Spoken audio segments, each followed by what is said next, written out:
hidden racism that people from a cold background might experience, it could not be as obvious. Like, it could be a way of looking at a person. It could be making some commentary that even might come across as a complimentary, but the other side of it, it could be quite adverse, and it comes from a racist place, leaving children and families questioning who they are and what that means to them. Welcome to the Emerging Minds podcast. Hi everyone, my name's Amanda Kemperman. Welcome to part one of this two-part Emerging Minds podcast series on culturally responsive practice. In today's podcast, parents and practitioners share their thoughts and ideas on responding to racism and correcting practitioner cultural mistakes when they're working with families with a culture that's different to their own. We'd like to pay respect to the traditional custodians of the land on which this podcast is recorded, the Kaurna people of the Adelaide Plains. We also pay respect to all Aboriginal and Torres Strait Islander peoples, their ancestors and elders, past, present and emerging from the different First Nations across Australia. As a part of our work at Emerging Minds, we're privileged to partner with a range of leaders who support the mental health of children and families in Australia. Through developing our recent online course, Culturally Responsive Practice Strategies for Children's Mental Health, parents and practitioners shared their thoughts with me. Throughout both of these podcasts, you'll be hearing from Emerging Minds family partners Wei and Renee Romeo and counsellor Etty Garabelli and family therapist Pshko Marden. Wei and Renee are parents and Emerging Minds lived experience family partners, and they'll share with us their experiences of racism and cultural assumptions and judgments. Practitioners Etty and Pshko will talk about how practitioners can respond to children and families' experiences of racism and how practitioners can correct cultural mistakes they may make. We'll start by hearing from Wei, who will share her experiences as a parent, followed by Pshko's practitioner observations. I have to admit, racism definitely exists. Unfortunately, it happens pretty often and did happen on both me and my children. Really, I don't want any of these things happen to anyone, but I feel it's a good opportunity for us to talk about it, to let more people hear about it so we can do something about it. There are the hidden racism that people from a cold background might experience. It could not be as obvious. Like, it could be a way of looking at a person. It could be making some commentary that even might come across as a complimentary, but the other side of it, it could be quite adverse and having kind of and it comes from a racist place, even though the person who perpetrating that might not be aware that where is that coming from, but the effect is still there, where, leaving children and families questioning their own who they are and what that means to them in terms of the negative effect that would have on them. So that's the other type of racism, where it's harder to detect and work with when it's not that obvious. A lot of times I think the focus is on the behavior and, how can I help my child? How can I make them go to school? How can I make them improve their grades? What can be happening to your child? When did you notice that change in behavior? Did anything happen around it? Not just within the family context, within the school context. Can we look at a bigger picture, what's happening, in the world? Because a lot of the times kids, they have access to social media. So there might be things that are not happening directly here, but they might see that are happening to people who are from their community, same color, skin, same, that they look similar to them, that they might be suffering something in another part of the world. And they might think, oh, this might happen to me, and then just create that fear, even if it's not happening directly, or it might have happened to a friend of them. So you might have a child who's really, having a lot of conflict, and they're being called, the parents are being called at school and saying, your child has been hitting, your child is becoming part of a gang. How do we understand that also from a cultural context sometimes? If the child is understanding or feeling that they don't belong in that place, then their safe space might be coming together with people from their own community, from their own group.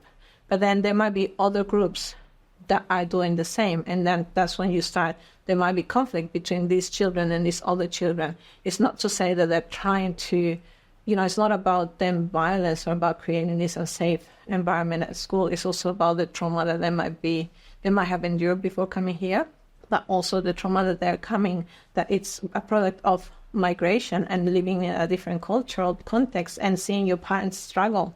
Renee now talks about her experiences of racism, including the microforms and how they accumulate whilst managing this as a parent. I went through these experiences. I was very confused about my identity growing up. I was also embarrassed and ashamed, and some of that came from outsiders. And there's always outsiders that make sense of who we are, no matter what. It could be gender, sexuality, anything. When I would fill in a form and they might see a different ethnic name, a name that in their eyes is different to them. But in my world, it's just our beautiful names. And so there were those experiences that just continuously reminded me that this is the othering that we're experiencing. So having my son is an extra layer to the issues that I went through as a child, that my parents went through growing up, that my grandparents went through, and their stories aren't necessarily my stories, but they're stories that I was raised with in my childhood. So you're actually carrying stories and meanings, and you're aware of how other people might see you. When we look at the impact of racism in a family, that when you have maybe 3 generations, they start to understand the impact that has, or the byproduct that has years later. So if that first generation had experiences that kept them socially isolated or kept them within their community or prevented them from, certain employment pathways or education pathways, that then is a byproduct that flows on into the next generation. And then their children, which is me now, so that 3rd generation, can look back and see those pathways. It then means I'm carrying a lot more. I'm carrying layers. And so then when a practitioner will meet me and I'll be like, that's it, we're done, they might be thinking, what's happened? And I'm talking of an accumulation of experiences. Counsellor Etty spoke about how these conversations arise and notices how it underpins some children's behaviour. Parent Renee then shares how naming racism can help to address it. Sometimes the parents are able to name it and to tell you the experience of what the child has gone through. Other times it's most about something that is happening for them at school or at home, like especially around behavior or performance at school. And then there is more exploration about what might be happening for the child. And other times it's like the person might be talking about it, but it doesn't look like they are identifying it as racism. And not using that language and not being able to say what it is continues that invisibilization of racism to go on undetected, not monitored and allowed to continue. And it can be in really subtle forms that, allows it to just sort of continue. Practitioner Pshko explains how he creates a space for children and families to share the descriptions and names for their experiences. In the context of a family or a child coming to therapy and they might have experienced racism, nonetheless, there is no name yet. So it hasn't been named. So a child might be confused, hurt, but confused as what does that mean? Then the responsibility and the duty is on the therapist to create a space, to give a language, to name that experience. What does that mean for the child? And that might kind of require, if the action of the racism and the effect of it is embedded in the encounter they had, nonetheless, there is no naming for it. So how are the therapists, we work with a family, with a child, to name that experience, to give that experience a name, so we could collaboratively explore the effect on the child and on the family. Creating the context where the language would become more accessible to them to name it. And that might be through a lot of questioning, starting with the very simple questions. As we talked about how did that feel? What was it? Tell me that. Was it okay with you? Was it not okay with you? What did you notice about yourself? If you could describe that feeling, how that feeling might be, what would that feeling represent to you? So the aim is to get to that, working together to get to that language so they would be able to name it rather than us naming the racism for them. So we have, as a therapist, this obligation to facilitate and create the context for them to be able to name it. Parent Renee also shares how parents can actively support their children if the practitioner invites them into the conversation. To be involved, to say this is the impact of this experience or this event, to be able to say this is what it means in our family and this is what it means for our child, and so that they understand how we feel and also what we want to happen in those instances, because we are in a position where we can actually do a fair bit of work. We have knowledge, and I think practitioners need to recognise that it can also sit with a family to do some of that work. As a part of many conversations I've had, families have told me how the accumulative effect of microaggressions and racism can have them not speaking up, and with the significant power imbalance, there are some really helpful and proactive responses practitioners can take. Here's what parent Renee and practitioner Etty had to say. For practitioners to take that responsibility, engage with us, talk with us about it, but also to do the work as well and to say we're going to follow up on this, not just once time and fix things, but ongoing work wherever it might be, so that we know we had this experience. Hopefully other families do not have this experience that we've had. Understanding the family that you're working with, what has been the experiences of the parents. Are they feeling that they're not welcome here? And then is there any fear for them every time they send their child to the big world out there, that they're also going to be experiencing what they're experiencing as adults? And how do we work to support the parent within their own experiences so that they can then provide that support to the child without letting what's happening to them affect what's happening to the child as well? There's work, important work for us to do to counteract those narratives, those hurtful words, those experiences, and form our healing and our resilience to then say, well, this is also who I am, and nothing can shake that. And so there's work to be done in that space too, that says who we are, who we think we are, who I am, and it doesn't matter what you say, because I know who I am. And so there's those narratives that we have to work through with children. We have to do that at a young age to help them formulate, cultivate, craft who they are. I talked with Pshko about how he might invite families to question racist ideas they encounter. He shares how he works to locate them in the context of dominant cultural ideas and practices, exposing power dynamics, aiming to shift blame away from the family. He's also talking about how he invites families to take a position on the ideas in relation to what's fair and just. I feel very comfortable to be talking about that the dominant cultural ideas and then practices in my conversation with people that I work with. And it's normally tied to with where an idea come from.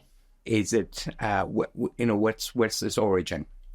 Who is it serving? Is it serving the minority, or is it serving the majority? Is it a just idea? Is it a just practice? Is it a fair practice, or is it not? Who would be disadvantaged from that particular idea and practices? So that kind of, and it's a conversation that tied with what is fair and what's just. but it's also about paying attention to the imbalance that exists between the dominant culture and the subjugated culture. It might be helpful for a few reasons. The first reason that comes to my mind is it helps people to navigate, to know what is the dominant culture and how their ways of thinking and ways of being shaped and reshaped by those ideas. And the second, to know where they are standing in terms of those ideas and practices. Are they okay with it? Are they not okay with it? And third reason is to see whether that, is it fair and is it just on the rest of particularly the minority groups, where that sort of experience they are experiencing, that sort of events that they are experiencing because of the cultural domination, is it okay or is it not okay by them to have a stand on that as well? Renee spoke with me about her commitment to racial justice and how she stands up for what's fair, in particular reference to her family. My decolonising parenting is that I do that work. As a parent, I want to do that. As someone that cares about community and about racial justice, and because I know those experiences that my grandparents had and my parents had, and it's different times, but I wanted to make sure that I was doing as much as I could to take my son on that journey to be able to see what racism is. No one helped my dad when he went through racism. Now I'm going to say something. So there's this intergenerational element which will come as the generations move on, right? Is that you look back and you go, you know what, that I now have the words for that. I won't get fired for saying that was racist, or I'm going to speak up. There's things in place for me. People still get fired for wrong reasons if they speak up for being racist. So for our children, this isn't just talking about what racism is. This is also about making sure that there's representation of people in all walks of life and in all professions that look like us, that look like our children, that look like our partners, that look like our parents. And so if we have a diverse workforce of practitioners, then when you're walking into a service, you can see it already. Someone that might look like me, someone that has a name similar to mine, someone that speaks a second language. And so there's already this visibility of people that might look like us within a service or a practitioner to choose from. And also things like, it would depend, but for even things like if you went to a waiting room and they had books, do those books reflect your client group? Do the posters on the wall reflect your client group? Sometimes they're a little bit token if it's just within the flyers and the brochures and posters and signage, but not within the service. And is the service right through to their leadership diverse in representation, or is it just, face-to-face, that frontline practitioner? So these are the other things I look for, is not necessarily, can they name it, can they label it, are they aware of it, but what does their service look like? And what do their practitioners, what backgrounds they come from, and not necessarily that I'm screening everyone. Now, taking a different focus, we also talked about when we made mistakes in practice and how mistakes are inevitable, especially when we're communicating cross-culturally. Let's now hear from Etty and Pshko about making missteps and noticing them. You cannot not make a mistake. That's one thing that's really important. A lot of the time, people are afraid of making that mistake and of coming off as racist. And that's one of the things that actually makes them racist, is walking around there because they're seeing you as you're different, too different, when we're both humans. So yes, be conscious of having that cultural awareness, but don't be so scared that you make it obvious and you make the person feel like, why are you so scared of me? Like, I'm not different from you. I immediately know that what I have said, I position myself as an expert, and my way of approaching life as an ideal way, and therefore her way is not the ideal. Her way is not the. So it's kind of demonstrate the powers. If I do it, then you should be doing it as well. Then and that's where it's kind of highlight the dichotomy and the binary that I think, and because I am in that position and I am thinking about it in this way, then I am thinking in a right way. And I don't even need to say that your way is a wrong way, because I already established that I am in a position of power. I am the expert and I know the right way. So you are the wrong way is already implicit there. So then this is a dangerous space. Parent Renee offers insight into what she calls racial fatigue that parents can experience. If you're mindful that that family or that parent and that child has an accumulation of these experiences in different services, that they get very tired and fatigued, it's racial fatigue, or, at just constantly having to go, here we go again.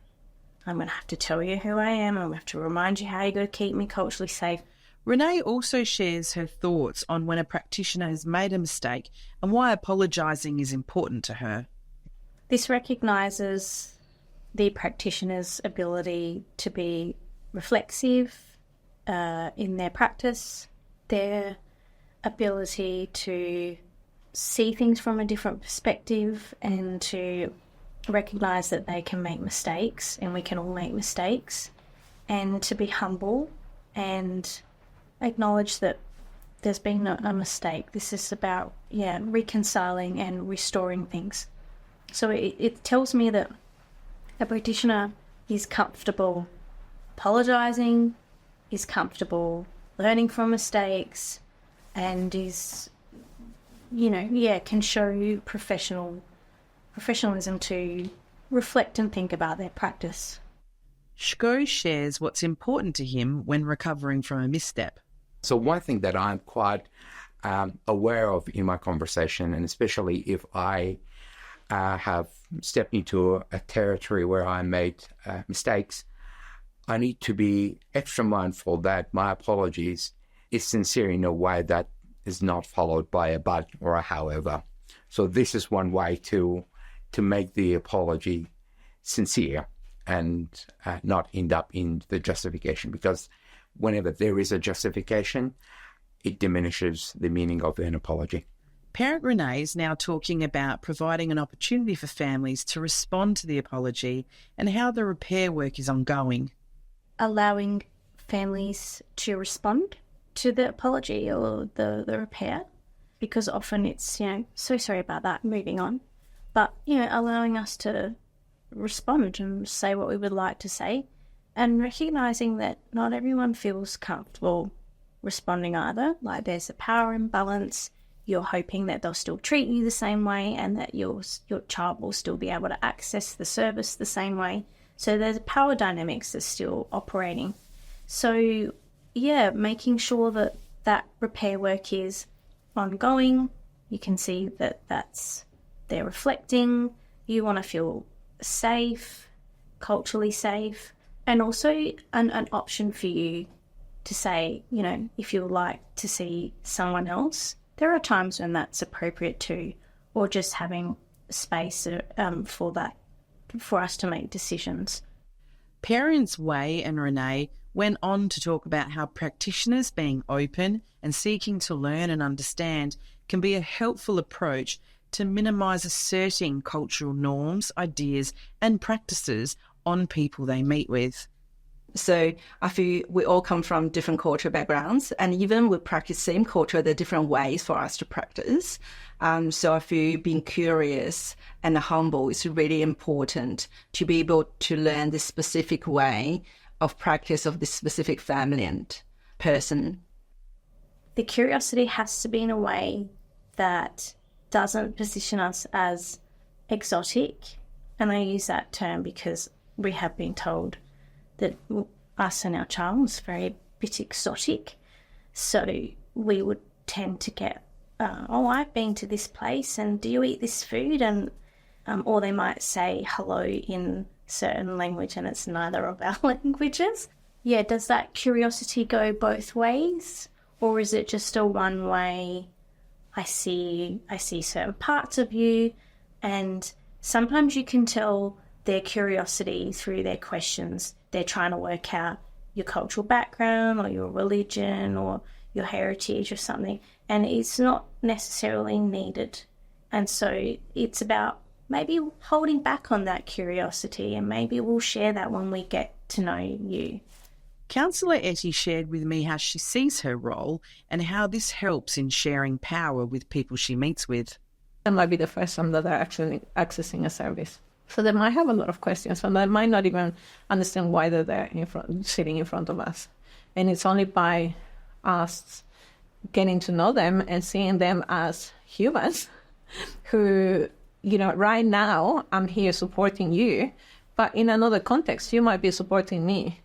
So, there is no superiority in here.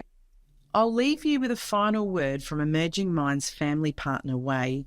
If the practitioner being humble and curious, asking more questions, I feel it will lead to a very good resolution. And please remember one thing.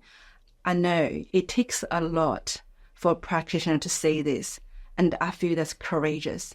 Meanwhile, for a person to speak up, it takes a lot as well. I think we should give credit to the people who can speak up, because it takes a lot and they need a lot of courage. Thank you for tuning into this podcast, where Wei, Renee, Etty and Pshko shared their insights on addressing racism and cultural missteps in practice. Don't miss out on the second part of our series, Navigating Intergenerational Family Cultural Tensions. For more resources on culturally responsive practice, you can enrol in the free online course, Culturally Responsive Practice Strategies for Children's Mental Health, available on the Emerging Minds learning platform. Thanks for listening, and all the best in your culturally responsive practice journey. Visit our website at www.emergingminds.com.au to access a range of resources to assist your practice. Brought to you by the National Workforce Centre for Child Mental Health, led by Emerging Minds. The National Workforce Centre for Child Mental Health is funded by the Australian Government Department of Health under the National Support for Child and Youth Mental Health Program.